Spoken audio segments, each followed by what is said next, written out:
Meze mute guys, niwo mubanye Bosco Kirundo nje kubaganiriza ku buzima bw'urukundo rwanjye. So ngiye mu bundi munsi busanzwe nikundira ibikobwa bibyibushe binini meze neza kabisa. So naje gukunda igikobwa kimeze cyane cyaje kiratambuka nkabona amabuno arimo aragira ngo akagira gutya akavuga ati kabisa nijye uzi gukunda. Mwana nk'umukobwa agatwara depanse y'ingi aho imitsi abasukati afite umutwe munini niba basukira bitandwe n'ibiri amavuta icupa akagisiga kabiri akama bitahenze tareba amayuga ngaha kanwaka karenzi imodoka ijaje nigira inama navuga ati ntabwo nazabishobora kanigire mu basiramu ndumva gatwara depanse nyinshi ubundi cyo mfata umukunzi Siramu naravuze ati ubwo bitandira hose nyine bakifubika hose nukugenda mugurira amavuta mu maso gusanga bazazera dusaba bazina mitsi yo ku mutwe ndavuga ati kanishakira umusiramu naje gukunda umusiramu nawe nari nzi katanywa inzoga babasiramu batanywa inzoga turakundaza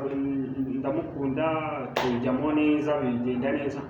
umukobwa agatangira kumbwira ngo inyotiramisha ngira ati niba ari fanta ngo ya ngo cyake inzoga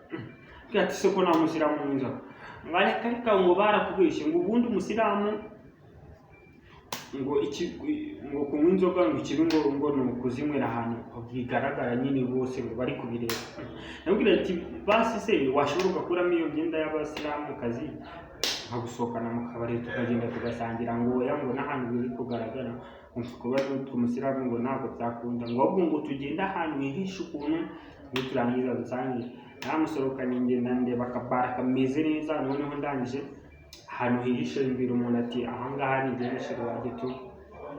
akubita n'icupa ryambere irya kabiri akamara 3 maze kubitamo irya kane irya gatanu irya gatatu amaze 6 maze yamureba umukobwa ati se kutanywa konzi kabasiramu batanywa inzoga wahibi wabyigiye ngo reka ngo barakubeshaga ngo ubundi kibi ngo nukuzinywa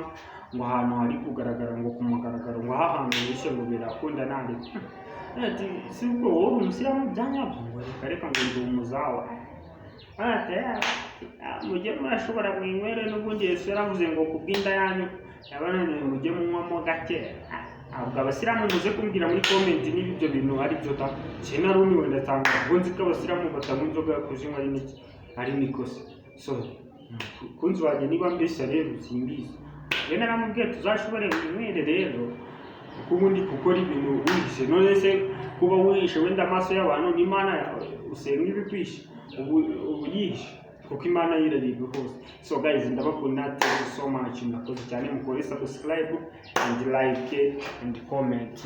murakoze cyane.